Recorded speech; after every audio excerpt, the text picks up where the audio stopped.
because of that, like learning and absorbing this pan-Indianism, you start to set really unrealistic goals for yourself, and then you start to impose those goals on others, those beliefs on others, to where Right, they yeah. become confused, and I think they start to instigate other confrontations in other ways with others, and I think it turns into sort of this like a frenzied culturalism.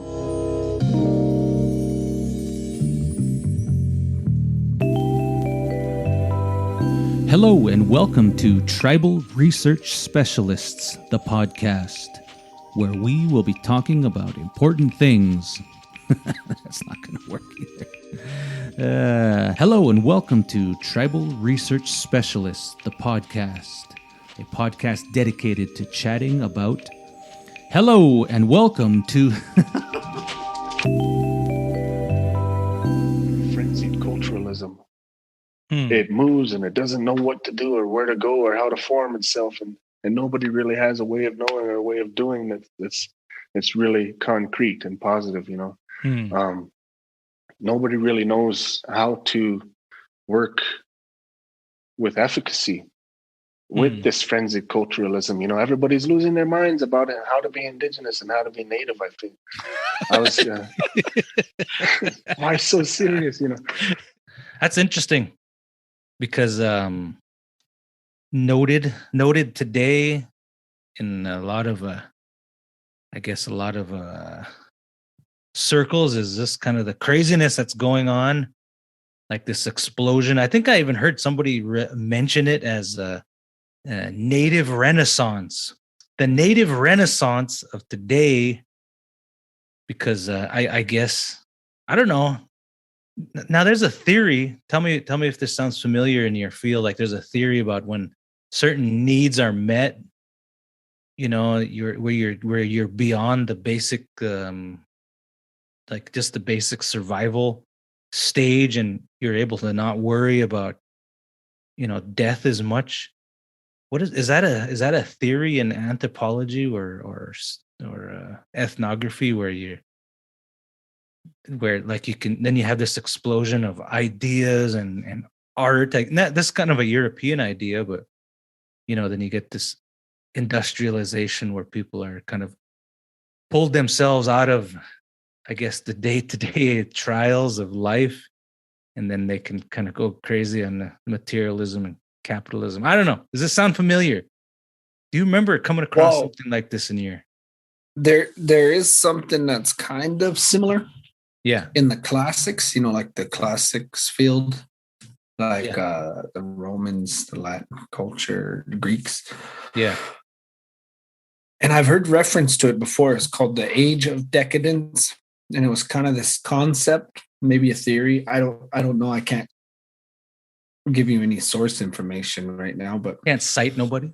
Yeah, and it's been a long time since I even thought about the actual citation of it, but really it's just an idea that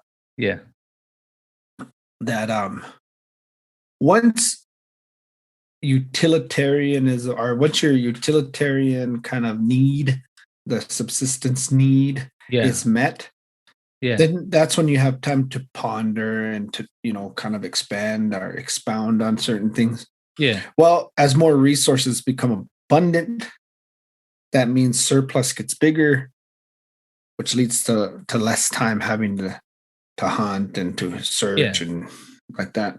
Yeah. So in North America, I believe it's after the kind of around the McKean culture, kind of the buffalo hunting peoples.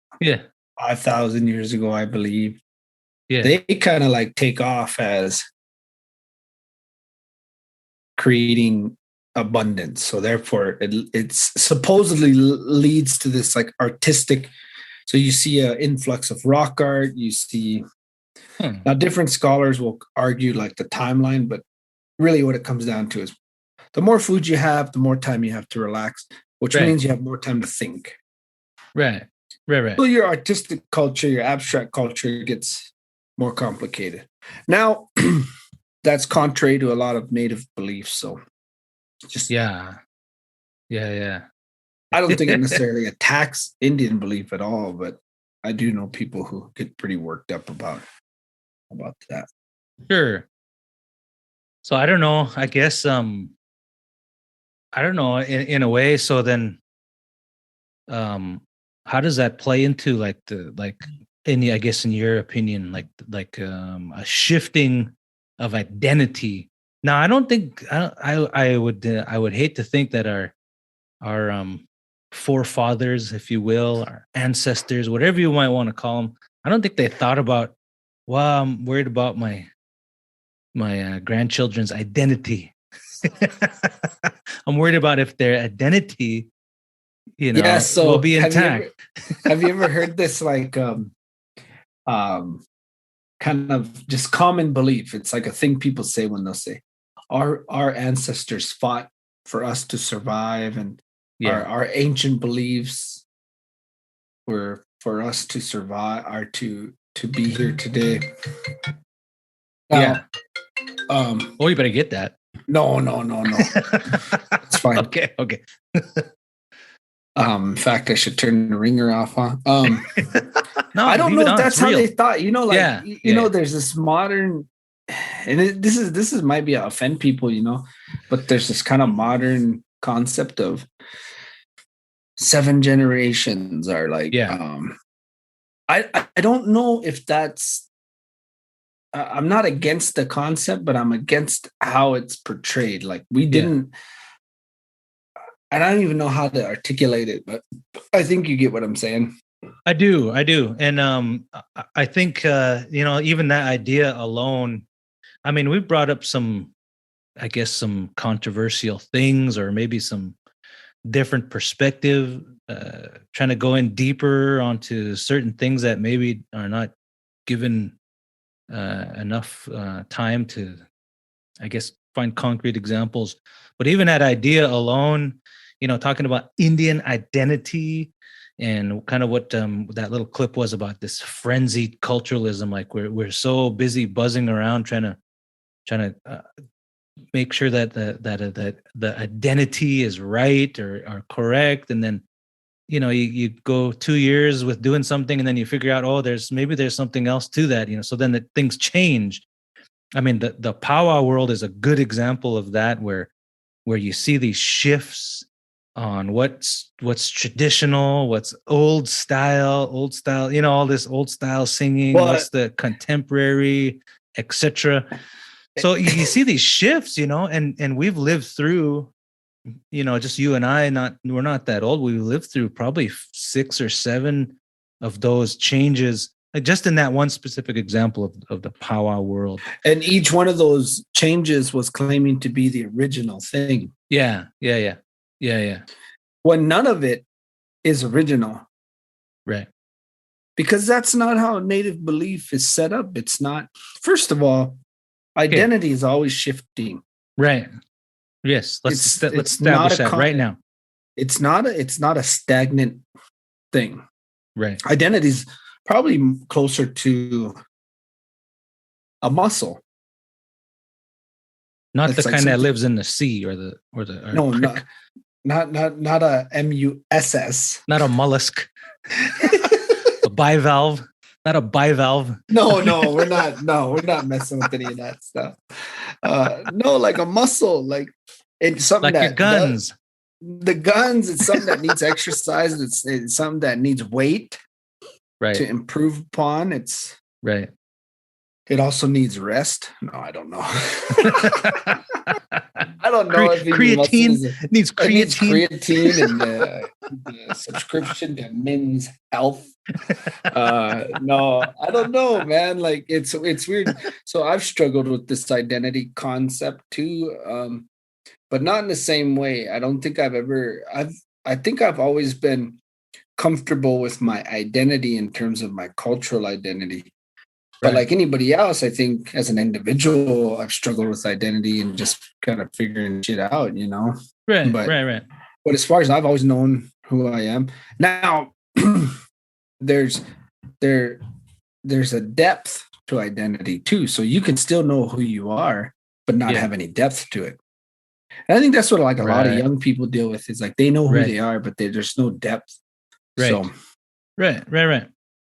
So when the core gets rocked, the foundation ain't deep. Yeah. You get a paradigm shift. A paradigm shift, dude. No. That's like a board game. I think that's a board game you play. That'd be cool. Paradigm board shift. Game. Yeah. Hey guys, want to play paradigm shift? You guys want all the kids? Yeah, we're gonna play paradigm shift.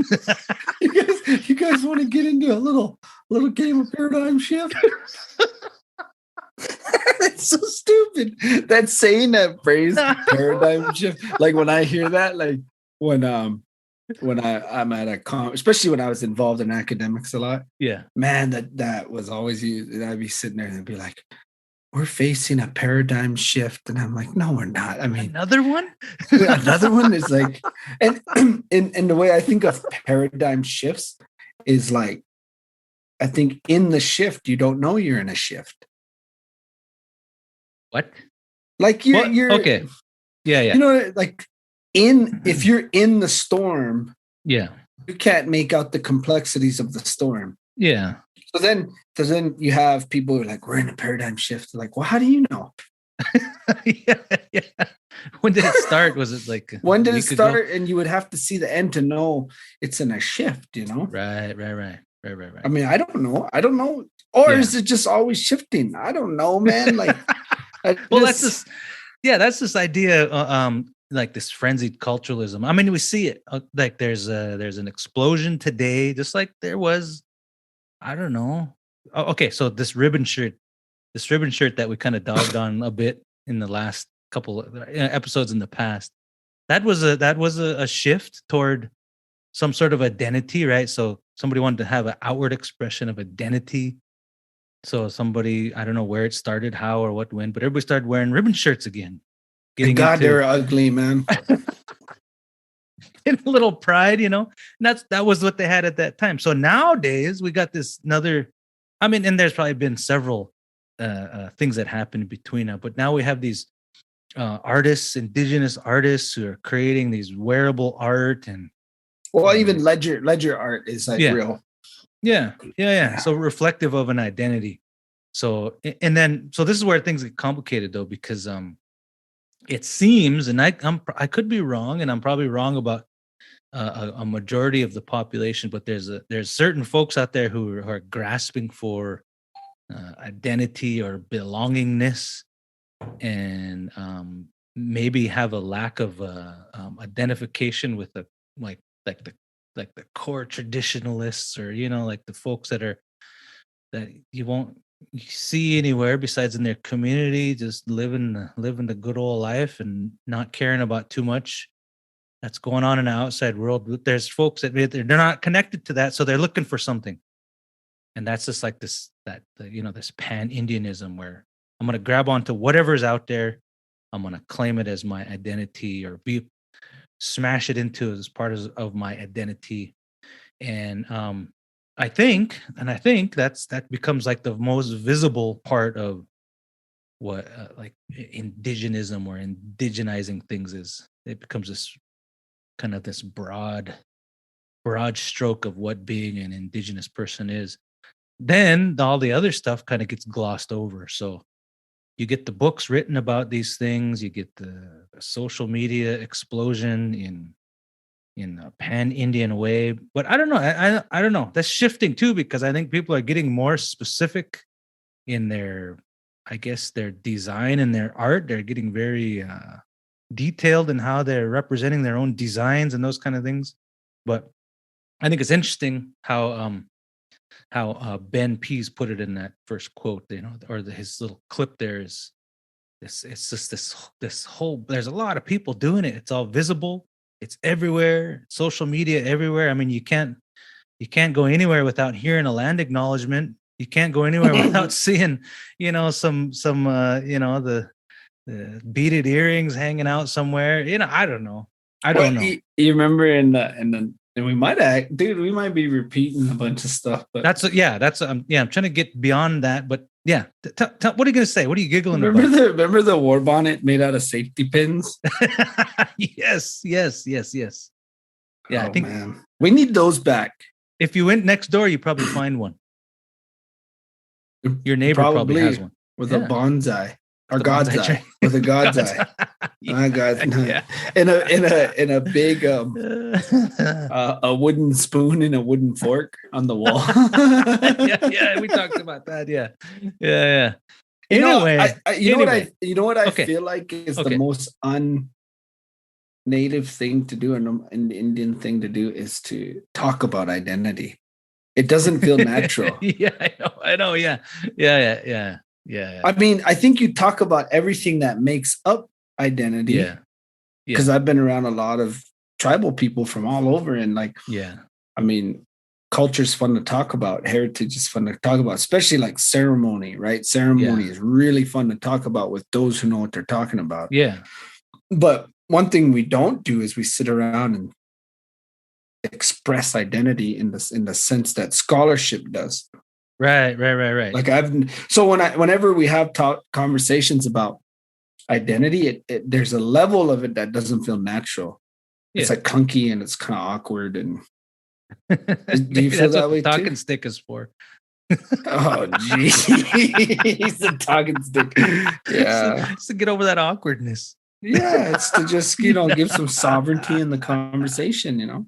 Empowerment. Great. So when he talks about that pan-Indianism, we've talked about that before. We have. That frenzy, that's a cool statement. That little statement he says, he's just like, there's this frenzy, and it does feel like we're in a frenzy. As Native people. Yeah. Even that statement I just said, as Native people, that sounds weird, man. Like, I don't know. So you ever go to an anthill and you like drop something on the anthill? Like an anthill. Yeah. Drop something on an anthill and then you see all the ants like freak out. Yeah. They kind of go crazy over it. Yeah. And if you stand there long enough, they kind of calm down, right? Yeah. If you watch close enough when you're watching the anthill, there's ants that are kind of on the edges, on the fringes, that are like chilling. Just doing their business. Dragging a little twig where it's supposed to go. Yeah. What the heck? I feel like that's kind of how that's kind of how Indian country is right now. Like amongst a certain group of Native people. Yeah. It's freak out time. Yeah. Then you meet people like a former guest we've had, John Stifffarm. He reminds me of the ants on the outside. Yeah. And they're just kind of doing their thing and they just keep doing their thing. There's a consistency to it. Doing the work. They're doing the work. They don't need a podcast. No. They don't need a ring light. Affirmation. Zoom. They don't they need Zoom. Like us, we're just a couple of superficial weirdos, They're like, somebody look at us. tell us we're okay. It's so weird. We're doing a podcast. It's like a couple of knuckleheads. Like, so dumb. What are we doing? It's so dumb, dude. This is our last episode. We're done. Oh my God. Glad we talked about this. So let's we'll get back to the frenzy thing. Yeah. But we haven't had a podcast in a while. Yes, that's what I was leading into. Okay, so we haven't. On. No, keep going because you're doing the work. You're doing the good work. Keep it up. We haven't had a podcast in a while, so yes, we didn't quit the podcast game, but no, both of us made some pretty big changes in our lives. Yeah. We both moved, so we were kind of based out of a little town, Arley, Montana, and now I moved back to the Crow Reservation and with my family, and I'm now the preservation officer for the Crow tribe, and then of course you landed this badass international gig. It sounds weird to say that because it does. It's like that's like. So, are you reading my CV? Yeah, dude. I'm like reading your CV right now. I printed it off of. I got it printed off on cardstock. So I am actually, because we've never really talked about this much. So no. why don't you tell myself and the listeners? I don't know what you do. I don't know what you do now, really. I mean, I kind of have an idea because just through talking, but exactly what department are you under? Where do you work? What's your title? What's the goal? Tell me. Let's hear it. Yeah. Well, I mean, I don't want to make this about what I'm doing. I'm making it about what you're doing. Okay, well, I'll tell you just brief. Yeah, so assistant professor of teaching, University of British Columbia, in the Earth, Ocean, and Atmospheric Sciences department. That's my job, and I don't know exactly what the end game is of this position. Mm-hmm. It's going to be varied and complicated in many ways because, that's the nature of academics. Mm-hmm. And eventually, I might pen a book and my memoirs in the future. No. I think I'm here at this job to do the Indian stuff, man. I'm really happy that you're choosing the word Indian because yeah, they don't use that word up here in Canada. No, not in the Canada. Of course, Indigenous is a huge phrase up there, but as we know, they're pretty keen on the First Nations. Yeah, keen. I'm glad you said keen because that word is used a lot in Canada. Yeah, it's right rank. That's right rank. Right rank, eh? Right rank. And anyone who lives in Canada knows that Tim Hortons is just Dunkin' Donuts for Canada. It's not a delicacy, man. No. It's just Dunkin' Donuts, dude. I think I'd downgrade it more to like a town pump myself. Yeah, like it's town pump coffee. I don't know. We go crazy. We go crazy over to Timmy's. I don't. I think it just tastes like Folgers coffee, to be honest, which is fine. I like the Folgers. All right. Yeah. Yeah. But it's not like this thing people auction off. They have raffles for Tim Hortons. Dang, man, it's so bizarre, you know. I know, yeah. But now you know it's just like a fast food restaurant. It is, yeah. It is. Yeah, so let's just put it out there. Let's put it out there. Let's establish let's just that clear now. The air. Let's just clear if somebody's raffling a can of Tim Hortons, well, think otherwise. Yeah. See what else is in that basket. Yeah. See what else. Go for prize number 2. Yeah. We're gonna get all 8 of our Canadian listeners are gonna be pretty upset.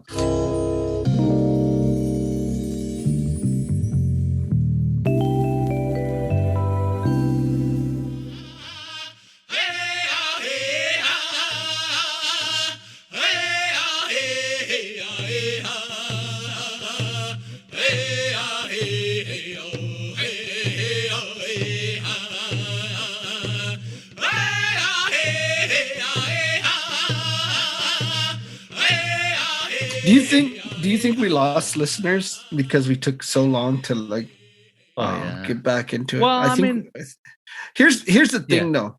Okay. When we started doing this, especially after the SKC thing ended, I really liked the stance we took, which was to we're gonna do it when we want to do it. Yeah. And we're gonna just BS when we want to BS. Yeah. No, I think so. I think you're right on that. I mean, I don't know. I don't feel like I want to be on a schedule, but I think when there's something that merits discussion, or if we can chat with an interesting individual, because otherwise we're just going to keep talking about the same thing. We are, and especially when it comes to scholarship. Yeah, I want to talk to people doing unique research, man. There's plenty of research being done on important topics, but those topics have also been things that have been revisited by every generation, which is still important work. Right. But for me, and just my own thing I like to talk about, those podcasts are being done, you know? Yeah. And that work's being done, and it's good, you know? But I want to talk about wild Indians, man. Yeah. I do too. And I think also in that same regard, I think we got to talk about the things that maybe are not so popular and that kind of make people a little bit upset, you know. Mm-hmm. Otherwise, we're just going to be smoking the same old pipe everybody else is. But I think we got to. Whoa! You use the ant metaphor, so I'm going to bust in with some pipe metaphor. Some pipe metaphor. We're going to pack that pipe with various herbs. We're going to pack that pipe with the true Indian tobacco. Organic, of course. Organic from the loins of Mother Earth. But yeah, you know, there's a lot of things happening out there, like you said, in scholarship, outside of scholarship, even on the periphery. That I don't agree with it, but I don't think I quite understand it, and I think discussing it helps me to know if I'm thinking wrong or crazy. Maybe I'm way off, man. I think too, like topics that are semi-comical, but like still like a legitimate question to ask. Yeah. Example. Why are we still so loyal to Pendleton blankets? Like it's weird. I don't know. I don't get it. I mean, I don't get it. It's like in us, like, and I'm like, well, it is. I don't know. So, and also questions like understanding the true impact of like Christianity on tribal people. Not that same like that same we were forced because I'm kind of beyond that topic because now I'm like, it's interesting how we've ascribed, is that the word? Sure, we'll use it. Reascribed. I don't think that's a word, but well, let's go for it. We've kind of substituted our belief, and we've turned Christianity into something that I don't even know if Christians would like it, you know? Yeah. Like they'd say, that's not something that's totally functional within the church's doctrine, but then it's also not something that fits wholly within tribal people. But for some reason, we've managed to make it, I wouldn't say we've made it work, but we've used it. And we've done it to ourselves. It's really interesting to me. There's a paper that was published by Dr. Tim McCleary on Crow Pentecostalism. Right. And it's just really interesting because, and I'm not attacking anyone's belief, but I mean, I kind of am too. Like, we can't, is it good enough to just believe in something just because we were taught to believe in it? You know? Yeah. I don't know. I have a friend that I kind of grew up with. He's a non-Indian fella who listens to the podcast. Okay. His name's Peter. Oh, Peter. He's a Braves fan, Atlanta Braves fan. All right. What's up, so Peter? Congratulations. Thanks for listening, Peter. Yeah, thank you, Peter. He's a minister, I believe. Oh. But he's listened to the podcast, and I've taken some jabs at the church and stuff, and he seems to take it pretty cool because I think he appreciates a good conversation for one thing.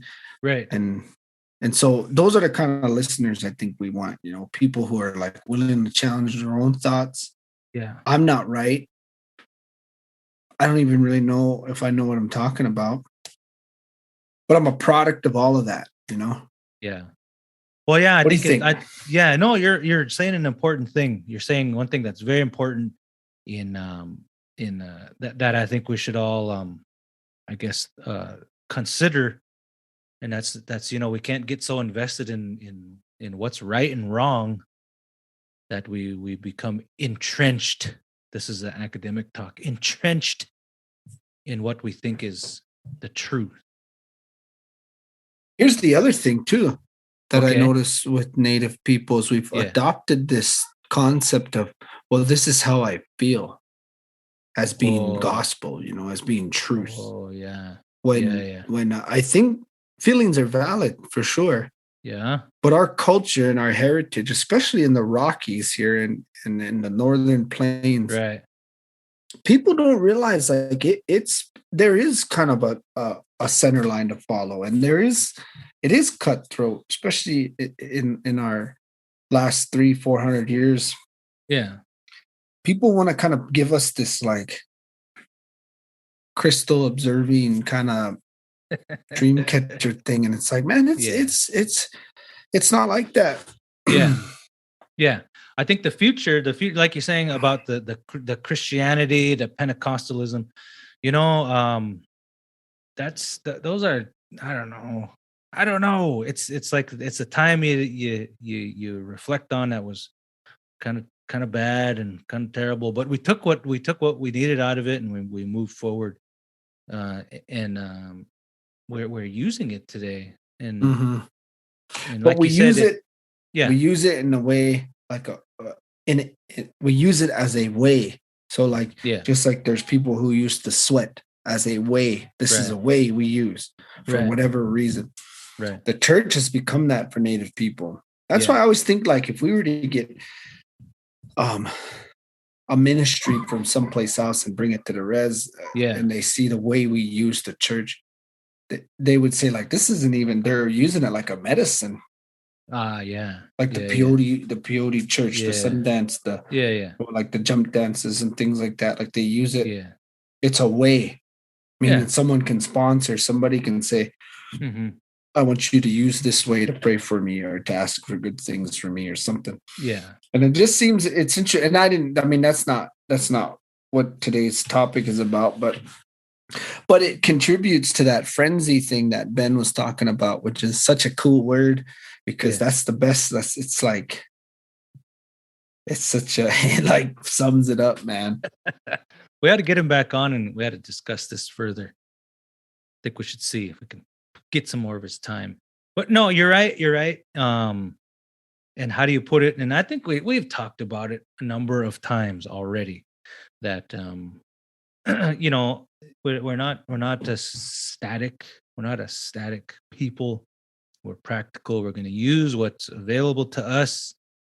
And the idea of the Puritanist idea of going back to something that was long ago is just not a reality, I don't think. And maybe it's an arguable point, but if you get on that road and you want to go back to the days of our ancestors of long ago that traveled the plains aimlessly.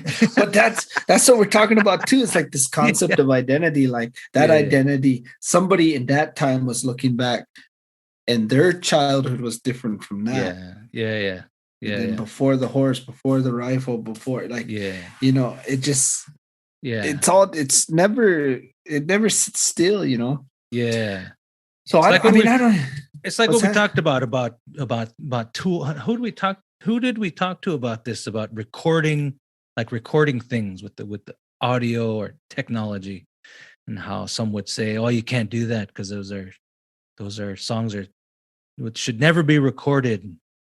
And who said that? I mean, I wonder where that comes from, because like I understand the sanctity of ceremony, but then maybe that came from a generation where preservation wasn't an issue, where they were like, if you want to learn these songs, you go talk to John. If John's not home, you go talk to Marcus or something, or now John and Marcus they don't even exist anymore. I mean, obviously some cultures still are thriving decent, but we're all facing the same thing, which is a high rate of culture loss.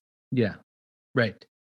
So I don't want no freaking hardcore conservative guy to come back and say, well, we're all dealing with that. No, you're not. America's not dealing with the same thing.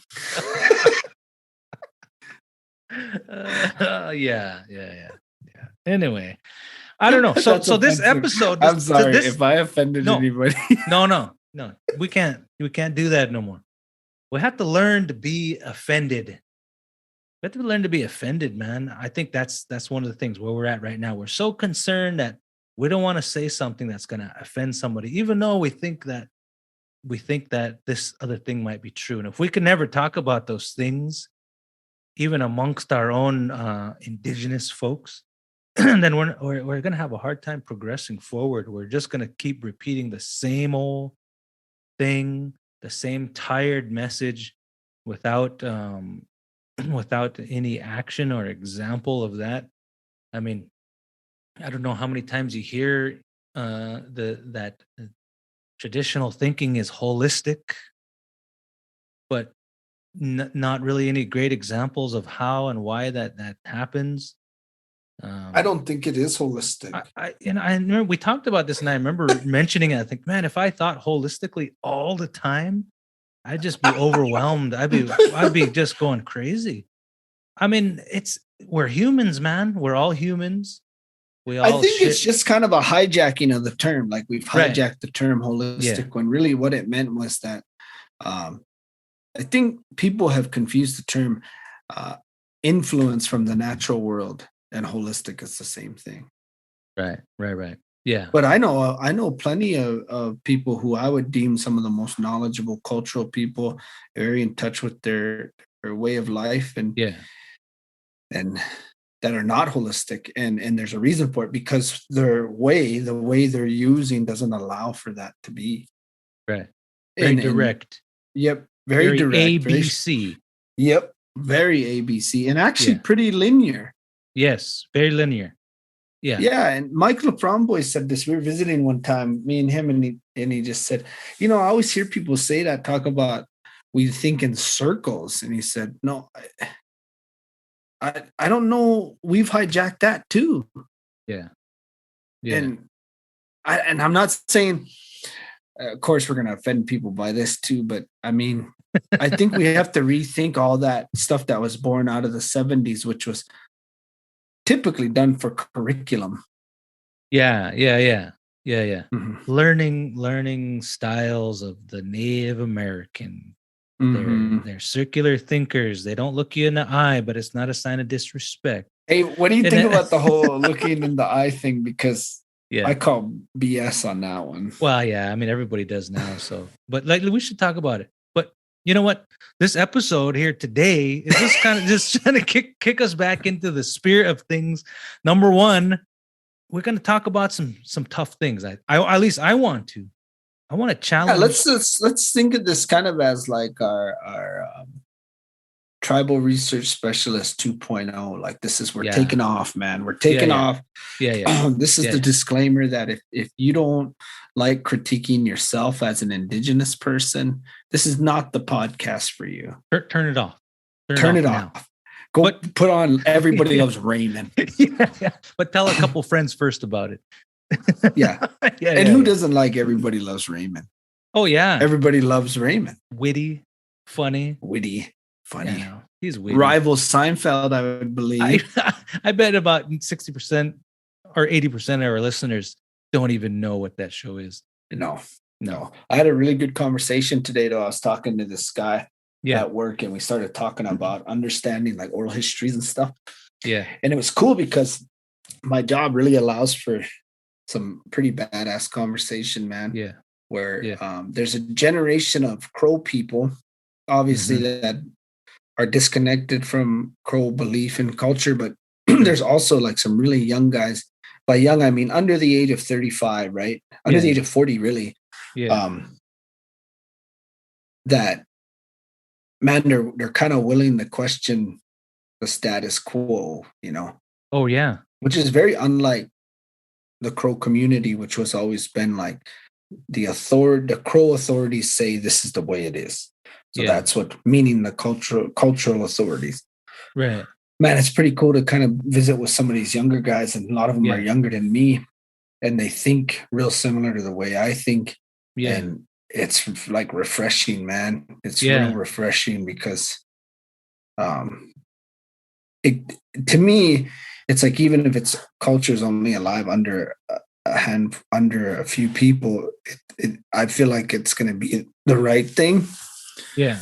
Yeah.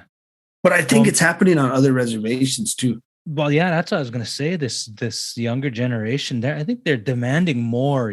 They're demanding more. I think we have a lot more access to materials from our past through preservation, and I think we've gone through a period of I guess really trying to dig into that and understand our own philosophy. And I think these younger folks are starting to embrace that, and you can see it in number one in what we first talked about, the identity, our identity. They're starting to be. It seems to me they're starting to become a bit more authentic, where you're saying, okay, I know where I come from now. I know something about the history, and I know all the ugly stuff, all the all that stuff that we toil about. But I know all the good stuff. I'm starting to learn all the good stuff about our past and how it was a benefit. And I think so. What happens after the frenzy? That's what I'm curious about. This renaissance of native thought. I don't think we're there. I don't think we're even hit the peak yet. No, I think we're way too scared in a way to challenge each other. We're pretty quick at jumping on non-indigenous, non-native folks about misunderstanding us. Yep. Internally, we don't do that. We don't do that. We don't do that within ourselves. No. We do it in a paternalistic way, like the holdovers from the 60s, 70s, where we got stuck in a way that we thought was, or some people thought was authentic. And if you go out sometimes of that, sometimes I even hear people like quote statistics, and they'll be like, "We're tired of this. Blah blah blah percent of people are mistreated," and I'm like, these statistics are even from that time, right? Yeah.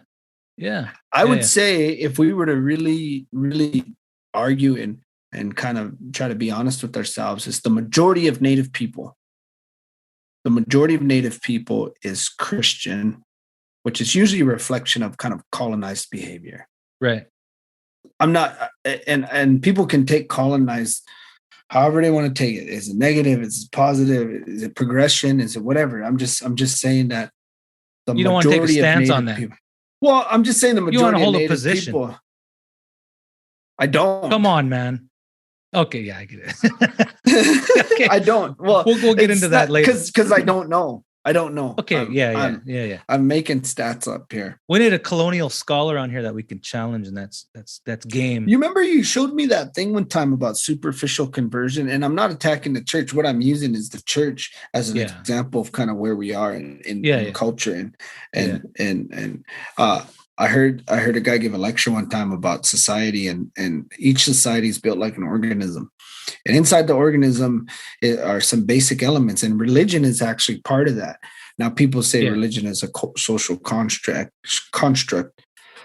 but it really is a social necessity. Otherwise, it wouldn't be a part of culture. But it's been a part of every culture pretty much in existence. Yeah. Now, it's there no matter what you do. So that means when you replace that, when you pull that religion out of the organism, it immediately has to replace it with something else. Right. It has to. Yeah. Because it's a part of. So by default, people are Christian. I'm not saying what I'm not saying is like, all you guys are this. I'm saying because of the lack of native belief, it has to substitute itself with something. And usually the go-to is the church. The second is kind of this idea that I don't believe in anything. Yeah. Which is still a belief in itself, Yeah. I believe in nothingness. Yeah, man. I don't know. Is that too heavy for first episode back? Yeah, bringing me down. I'm kind of depressed. Well, I'm talking about the frenzy. This frenzy. Okay. Yeah, let's get back. No, the frenzy. Yeah. We're at the peak. No, we're not at the peak. I don't know where we're at. We're not at the peak. We're not at the peak. We're you know what I actually think we're at is that we're looking at the mountain. Looking at the mountain. You're speaking pretty metaphorically today. I'm glad that you've moved home and that you're embracing your metaphorical talk. I like it. You brought up ants.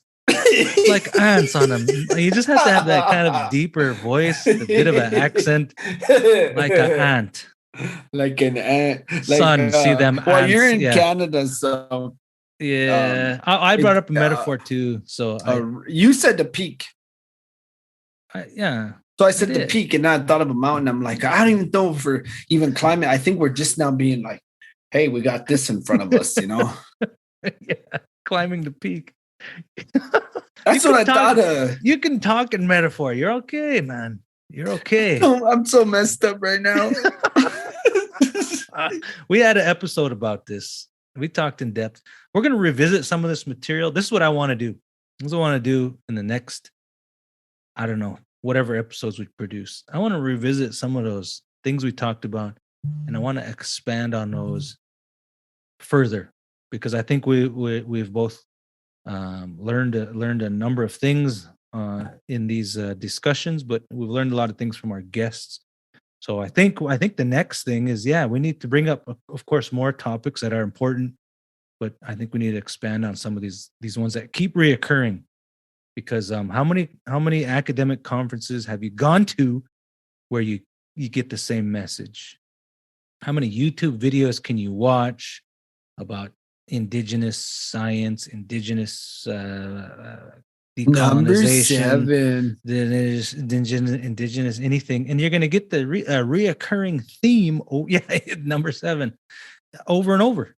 Yeah. So So a good example is we don't, our way of thinking, we don't compartmentalize our thoughts, and the medicine wheel divides things into 4 equal quadrants. Isn't that compartmentalizing? The medicine wheel. Man. You brought up the medicine wheel. I heard it. You brought it up. But this is the thing. We're going to do it gently, in a fashion that is. No, we're not, because we don't know how to do anything gentle. Like we're not like, we're pretty loud and obnoxious people, which is cool. Sad. I mean, it's fine. But I think this frenzy that I keep coming back to with the Ben thing is like, it's really got my mind perplexed, because I never thought of it as a frenzy. In fact, I forgot about that conversation completely. Yeah. So when you played the clip, I was like, man, that's like perfect. It's a frenzy, and it's kind of this chaos. And because the identity is being attacked by ourselves or by whatever, it creates insecurity in people. Yeah. So then the frenzy even becomes more abrupt. You're right. You're right. Yeah. So we're kind of in this really hardcore, like, who am I? Or constantly trying to validate who you are. Oh, yeah. Every chance you get. All the time. And I honestly think some of that land acknowledgement stuff is born out of that. Yeah. Some of the constant need to have your own SD page and your own I mean, it's kind of like a good example is, it's real common in Crow, and it's actually at a certain generation at Flathead it was the same, but a traditional Indian man would dress Western. Yeah. Boots, pants, belt, cowboy hat, nice shirt, button-up shirt. And in fact, Crow's still very much like that. Blackfeet is like that. Yeah. That's your ceremonial wear. That's your ceremonial wear. People attack that. Like they would say, like, well, you guys think you're traditional and you dress like the colonizer. Like, I'm like, well, I don't know. I mean, I don't even know how to make the argument. I don't know how to even be like, well, that's a weird thing to attack, of all the things to attack. But that's born out of existence or insecurity. Yeah. That whole interaction that attacked the Indian for being a cowboy argument, and I'm sure you've heard it before. Yeah. It's kind of a real superficial thing, but it's a good example of kind of that insecure argument where it's like, man, some of the most traditional people I've ever known from any Indian reservation they were Western. Yeah. So I would never use that as a way to attack them, because they never had to justify their existence to me. So to me, the way they dressed wasn't like this. Yeah. It's definitely a reflection of a time, though.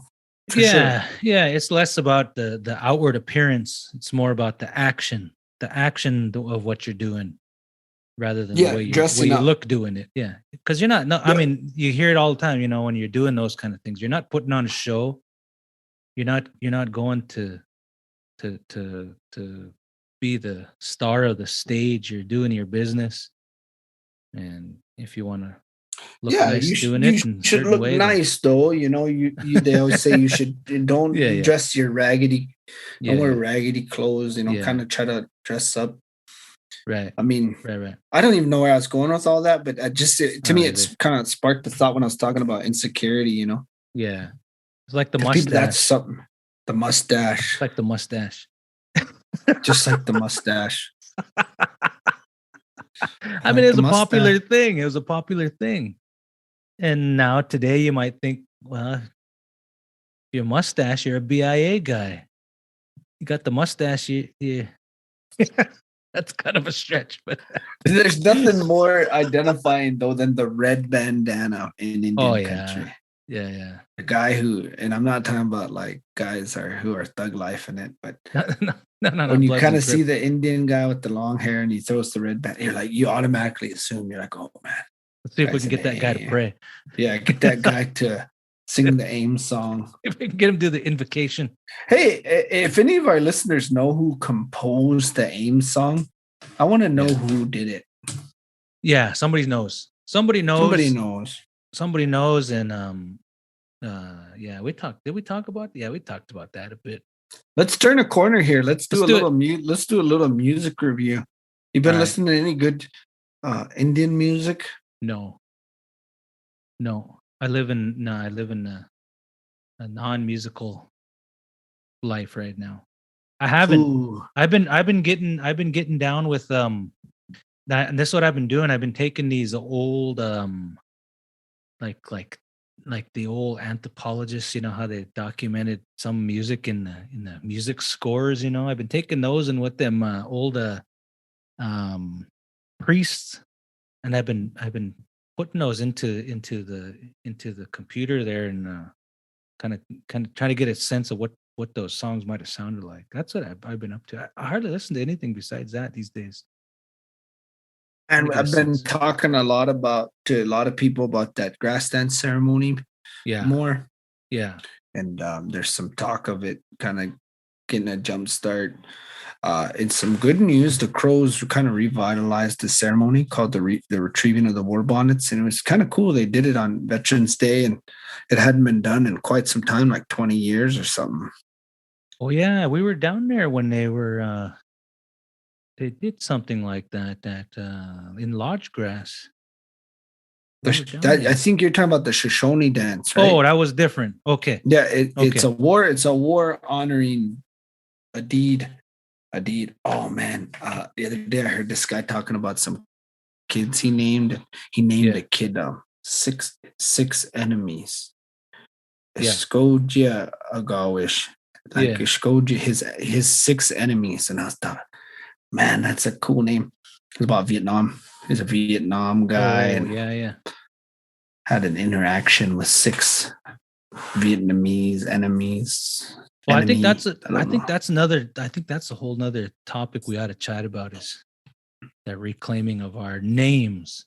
I don't know if that's a thing around Indian country, if you will, but abandoning. Yeah, we had an interesting non-podcast conversation the other night, so maybe that needs to kind of get revisited, because we'll save names. Let's do an episode on names. Let's do Indian names. Let's do it. We do it. Let's do it. And we need somebody. Well, we can just chat about it, but we might have. It'd be cool to have a third person, like from a different tribe, so we kind of get a trifecta, a trinity, if you will, a holy trinity. Let's do it. It seems like this whole podcast is us kind of thinking out loud about stuff we will talk about. Yeah, I think so. That was kind of my point. That was kind of one of my objectives in this episode, is what's coming down the road. I like it, man. What's coming down the road? What can you expect? But I hope, that we could get some folks who, and this is the one I really want, is the one who's disagree with us, that we can have a chat about. Yeah, that'd be cool, man. Yeah, that'd be real cool. I mean, I want to argue, but I want to have a discussion. I want to advance our own thought. That's what we need, man. We need the person who says, these guys are full of baloney, man. Does anybody say that anymore? You're full of baloney. Oh, you're full of baloney. You're full of baloney. I brought the music thing because I recently purchased Eagle Whistle live at Crow Fair. Yeah. Man, that's a wicked recording, man. Yeah, that is. I haven't listened to that in ages and ages. So me neither. It'd been like 15 years probably since I listened to Eagle Whistle live at Crow Fair. So if anyone's out there, get on your IndianHouse.com. .com and order yourself a copy. I know he doesn't do any other formats other than disc, but man, It's a wicked recording, and it's about as traditional as singing you can get in the last 40 years. Yeah. I know that was kind of an odd thing, but I've really been kind of getting back into music, you know, not singing, but just music, you know. Yeah. And man, it's almost like we overlooked an entire a preservation effort in straight singing. Yeah. Between Mandaree, Eagle Whistle, Big Bear, Pipestone, Badlands, and Blackfoot Crossing, like this whole, because that way of singing almost died out completely. Yeah. You know, and it was like it took it in a way it was a successful preservation effort. Yeah. And we don't ever think of it that way. No, not because Paul is recreation. Right. So we don't ever think of it as like, we talk about language preservation, culture, but that style of singing. Yeah. I'm going to send you a recording from the 60s. And so we'll start the next episode with that record. Man, it's an older recording, so it's not real clean, but maybe you can clean it up a little bit. It's going to be killer. Let's do it, man. I'm down. Yeah. All right. So are we done? I was waiting for you to get done talking. Yeah, we're done. We're done. I'm going off of you, man. I couldn't get you to shut up. I couldn't get you to shut up. I know I can't get a word. Shut up. You can't get a word in edgewise. I couldn't. I'm gonna do the numbers, and I only talk 20% of the time. All right. Thank you for joining us on this episode. And if you want to learn more about what we're up to, go ahead and search Tribal Research Specialists in Twitter, Facebook, or YouTube, and check out our other sites. Yeah. And if you want to contribute to the show, go ahead and look us up on Patreon. We would appreciate your donation. Yeah. This is it. It's going to get better too. All right. Next episode.